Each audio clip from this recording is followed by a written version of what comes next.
Hey there, folks. Amazing Atheist here. This video goes out to my buddy Hardcase. I can call him my buddy, I think. Basically, this is just some critiques of some stuff he said in his video. I'm going to try to keep it short and hopefully sweet.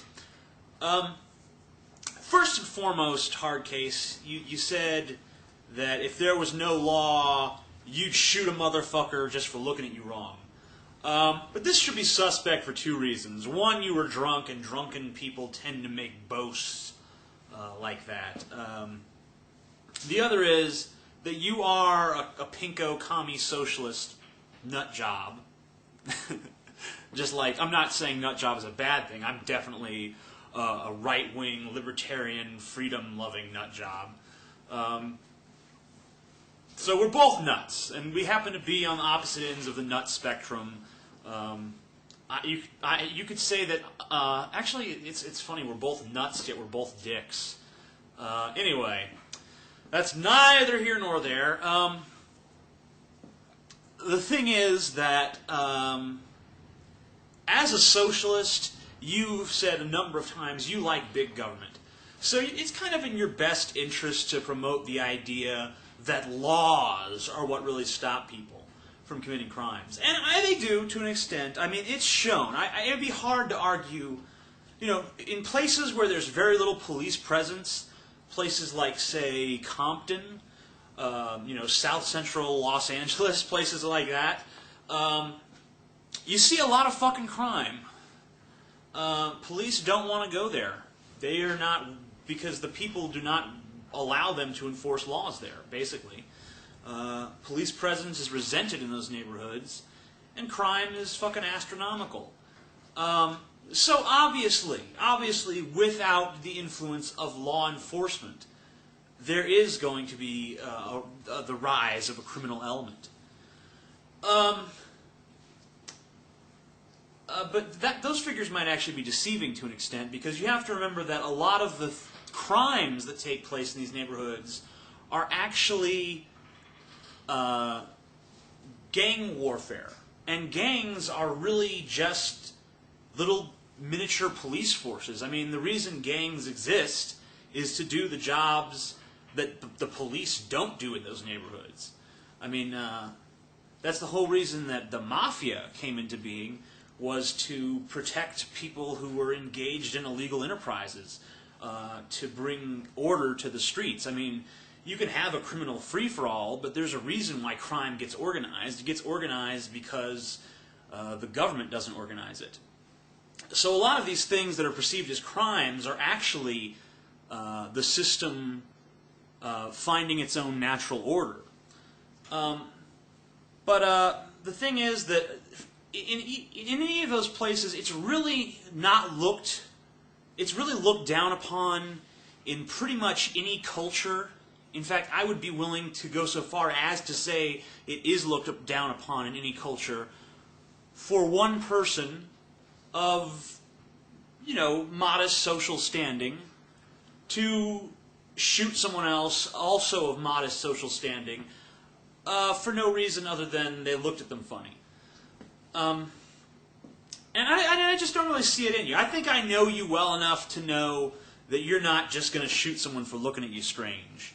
I could see you shooting some motherfuckers, but I think you would need a little bit better reason than that. Now, I could see someone looking at you funny and you knocking their fucking teeth out or something, because you seem like you're a pretty, I wouldn't even say violent, but just a very, I guess violent is the best word, but it's not really the one I want to use, guy. But that's not really here nor there. That's me. That's really kind of insulting, because it's me saying I know you better than you know yourself on this issue. But you gave me permission to make the video, so there we go. The other issue, one of the other issues I take issue with,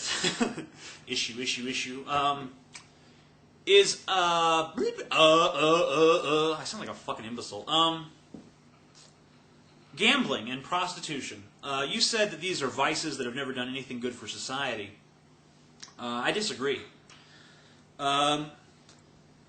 at some point, I'm planning to bring your ass to Las Vegas, you know, so that we can go get some pussy and hopefully track down Extreme Elvis. I know you really want to find that motherfucker. While we're there, I'm going to show you just how big of an industry gambling can be, just how many jobs it can create. I mean, here's an entire city of hundreds of thousands of people. Hundreds of thousands of people live there, whose jobs are supplemented almost entirely, in fact, entirely, by the gambling industry. I come from, I lived in Gulfport, Mississippi for a while, and that's a big gambling epicenter. The casinos were responsible for 10,000 jobs in that city. And that's not including all of the tourists they drew who went to those restaurants, stayed at those hotels, attended those movie theaters in that area. It literally exploded that economy there. It went from being the middle. I mean, it went from being a fucking nowhere to the South's answer to Vegas, basically. And so it creates a lot of jobs. It generates a lot of revenue. And you know, socialists like yourself, I mean, you know, this generates a lot of fucking tax dollars. These are huge. This is a huge industry in this country. People like to gamble, and you know what? It is a vice for some people. There's a lot of people out there who fucking lose their shirts gambling. But you know what? For every one guy that's the one hard luck fucking story that lost everything because he couldn't control himself, there's like 100 responsible people who, you know when to quit, or at least, you know, kind of when to quit. They might go a little too far. I mean, my dad is fond of gambling. He likes to go play poker, and he loses some fucking money every now and then. And my stepdad is fond of gambling. He likes to go play blackjack. And he doesn't really have that much money, but, you know, he always wins, though, so maybe that's not a good example. I know a lot of people who gamble, and I don't really hear many of those stories. In fact, I don't think I've ever actually heard someone tell me one of those stories about losing all their money in a game of chance.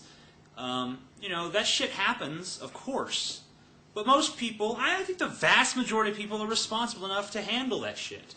And I personally don't understand the appeal of gambling, although I've lost a few $100 myself, maybe. When I last went to Vegas, I think I lost like $80. But, you know, I enjoyed it, you know, and it was fun. I mean, I don't know why it was fun, but it was. And prostitution is a lot easier. Prostitution, in fact, I challenge you to find the negative thing about prostitution being legal.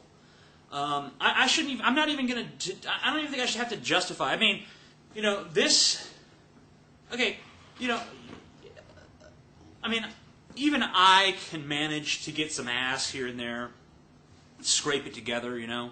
I don't really much because I'm such a fucking hermit, but I can do it. I've shown myself capable of getting it. But you know what?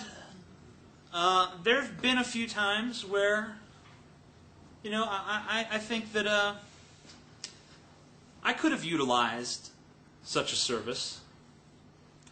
There's plenty of girls out there. I mean, there's plenty of call girls out there, high-class call girls for like, you could fuck for like $200, and sometimes that's been pretty much worth it to me. I could look at that and say, yeah, that sounds reasonable. Send her over. And this is, you know, if you have a regulated industry of prostitution, if you have an industry where prostitutes are being tested, where they're being where it's made sure that it's safe, they're not contracting STDs. You make sure that they have, you know, the same health standards that, you know, say a fast food place would have. Then I don't see the problem with it. I really don't see where the vice comes in. I really don't see what the big negative impact on our society is. Some horny guys who can't get any would finally get some.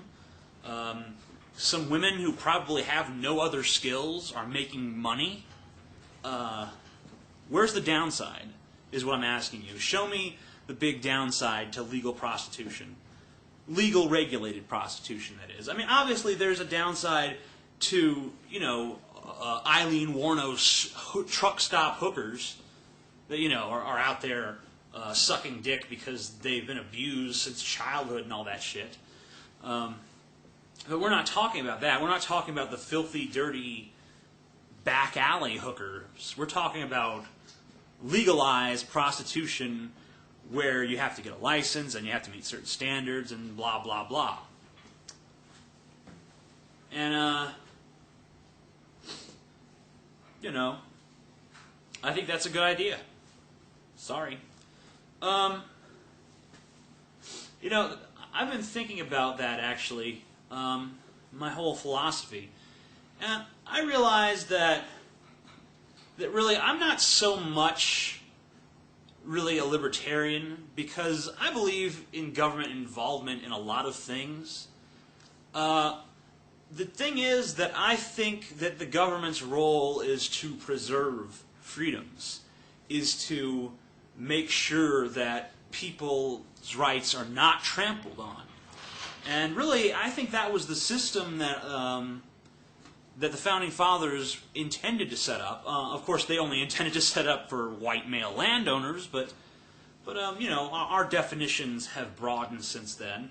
And I think that what we really want is just a power that is on our side. And socialism definitely doesn't deliver that, because that's all about the collective. That's all about what's the best for the most. But we need a government that's asking what's the best for the individual. And I don't know if that would necessarily be a smaller government, but I think that's a government, and I think taxes should be voluntary also. And people say things like, no one would pay them, but I think that a lot of people would. I think that a lot of people would pay a reasonable tax if asked and shown what it was going towards. And I think a lot of it could be privatized also. I'm not against privatization of most things. I think the DMV should be privatized. I think a lot of that stuff should be privatized. But I think it should be regulated by a central body. And that's kind of my idea about government. So I don't really know if I necessarily fall under the heading of libertarian or not. I'm still thinking about it, I guess. But that's really what I've always kind of believed, and it just seemed like libertarian was the closest ideologically. But I have too many. There's too many things like these free market anarchists have kind of turned me off to a lot of that stuff, because it just seems like they've decided that force is immoral, and therefore it shouldn't exist. It's like they've failed to understand the concept of a necessary evil. And I don't think that government has to be evil by necessity. I think it can be good if we figure out a way to incentivize it to be good. And I don't think we've found that yet, which is why I think that we're better off trying to change things slowly than we are trying to change things suddenly. And that is why I have changed my mind. And I do plan on voting for Ron Paul in the next primaries, and hopefully, but unlikely, in the general election. I still don't like his stance on church-state issues, and I'd really like a clarification from him on that. But I support him in too many other things for me to ignore. I like his non-intervention ideas. I like the fact that he's running on peace. And I like the fact that he's a fiscal conservative. And I think those are all good things. And I like the fact that he's not taken the ideas to some unnatural extreme like people like Ex Omniverse and Liberty is Not Given have taken them. and I was starting to take them for a while. I think that we need someone who can be who can understand that we need freedom, but we also need some measure of control. And hopefully, though, I mean, I think that anarcho-capitalists have it right in the long run.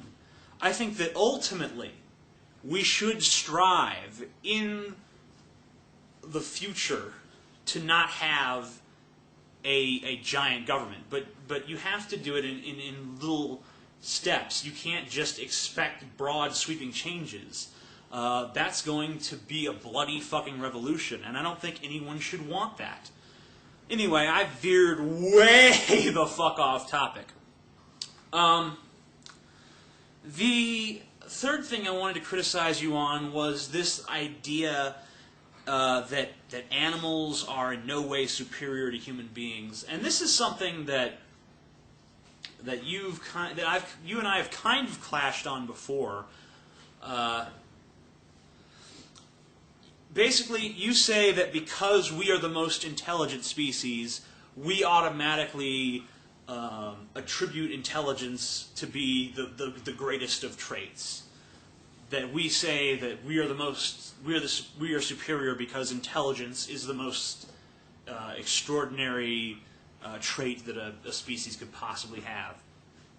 Well, you know, I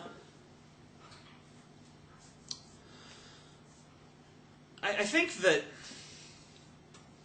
it's kind of, you know, the very fact that we are conscious of ourselves, the very fact that we can be introspective, the very fact that we have imagination, that we can calculate, that we assign value to things, makes us the most valuable.